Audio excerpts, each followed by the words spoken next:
All right, so let's welcome for real this time, Shaf to the stage. Shaf, get up here, man. Let's do this thing. Thanks, man.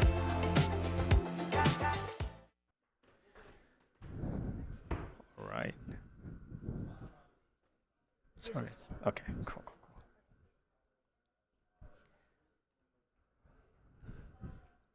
I'm just going to move this around. Sorry about that. Hey, GM everyone. I'm Shaf, CEO of Ordlify.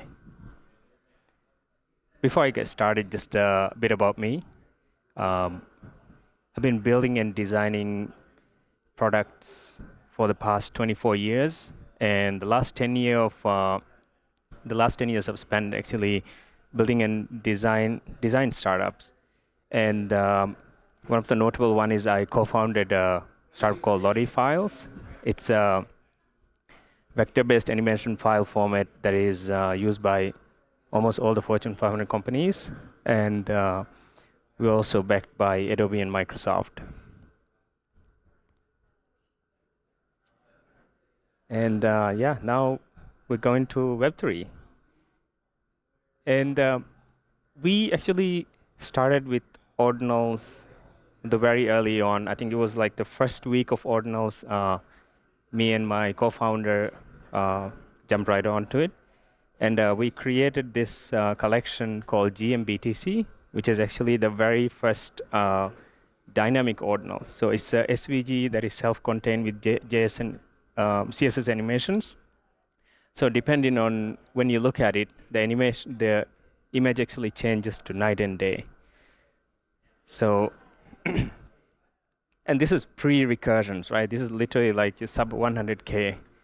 And just a bit about what is recursions, right, in ordinals. In simple terms, it is just using the content of an inscription in another inscriptions. And in this case, for example, we have 3 inscriptions, and then you have two recursive inscriptions that is using just the content of these 3 inscriptions.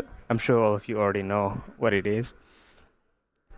And as a designer, somebody with a design background, it is really frustrating to see half-baked products that is actually built without UI UX considerations. And sadly, our space is full of it. When I say our space, I mean Web3 generally. And at Ordlify, we spend a lot of time making sure we pay extra attention to creating good UI UX. And Ordinals is amazing. It is super powerful.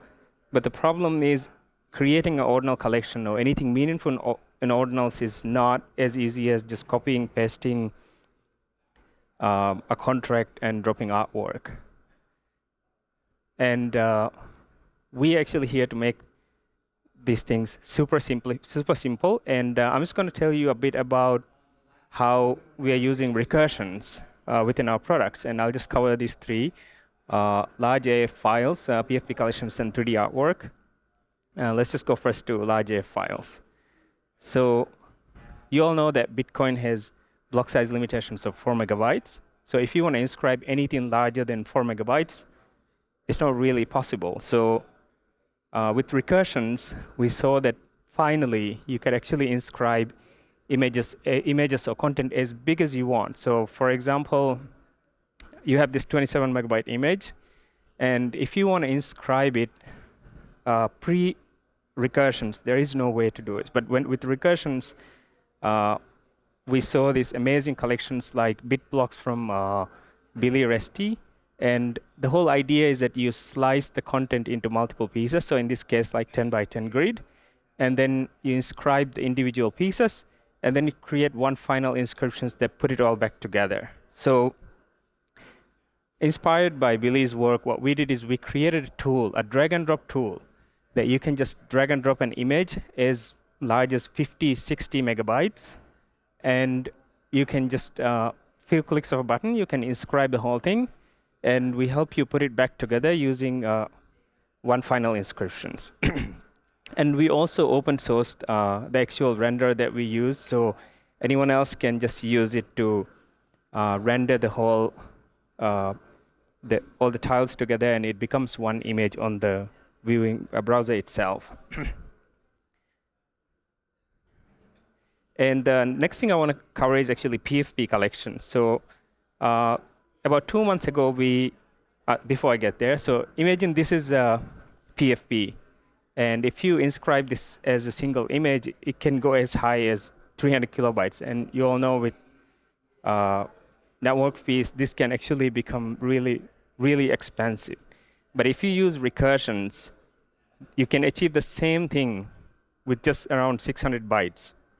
So the way you would do this is basically you inscribe the individual traits as separate inscriptions, and then you put it all back together using SVG or HTML, and you can achieve the same thing with just a fraction of what it is.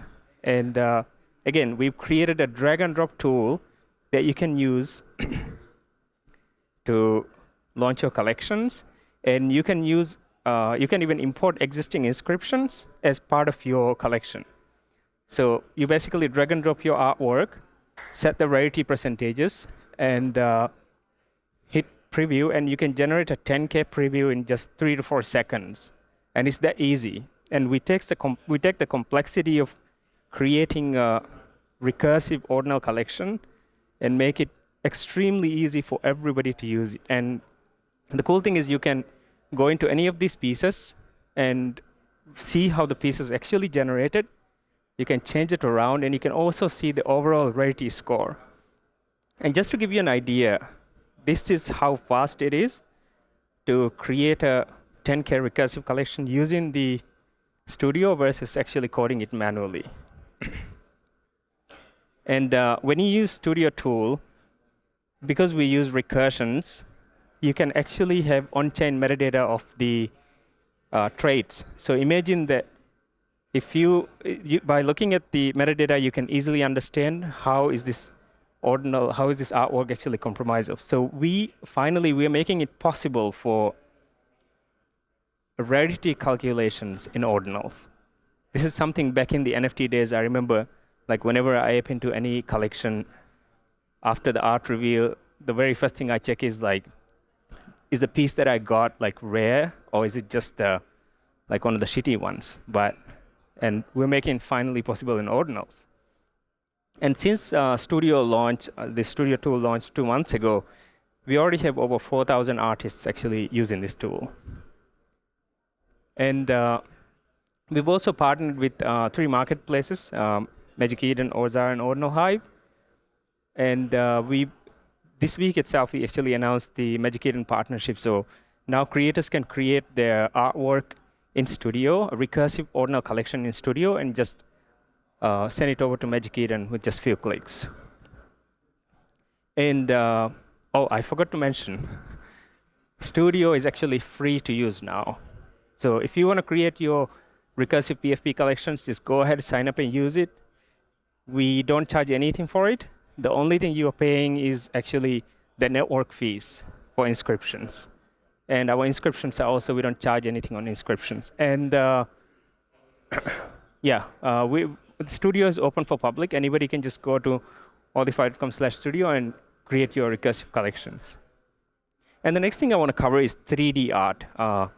This is something that we have been playing around with Ordlify. So the way it works is like, imagine you want to create a really cool OCM style collection.